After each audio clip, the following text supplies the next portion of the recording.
Ang intense ng mga kaganapan ngayon sa abot kamay na pangarap sapagkat magugulat si Lynette sa aaminin sa kanya ni Don Pepe tungkol sa nangyaring aksidente nito.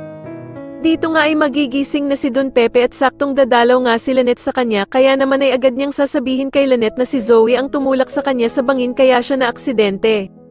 Samantala ay agad na makakarating kay Moira ang balita na etong si Doc Carlos nga daw ay may ginawang masama kay Don Pepe kaya nga daw ito nagka-cardiac arrest.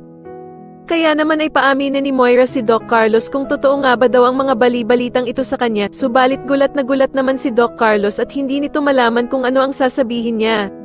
Samantala ay magtatagumpay naman ang pagsusumbong ni Michael kay Doc Carlos tungkol sa pangko-comfort na ginawa ni Lynette kay Doc Robert.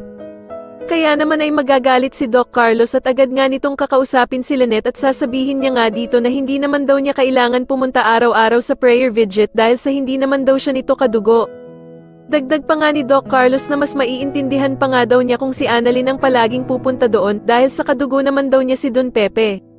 Wala namang magagawa si Lynette kundi ang sumunod na lamang sa mga gusto ni Doc Carlos para hindi na lamang sila mag-away na dalawa. Sa kabilang banda naman ay tuluyan na ngang nagmatch ang mga fingerprints ni Zoe sa mga medical supplies na nakuha ng pulis sa hideout ni Balahaja. Subalit sa kasamaang palad nga ay agad na makakarating din ito sa bruhang si Moira, kaya naman ay gagawa na naman ito ng paraan para malusutan ang problema nilang ito.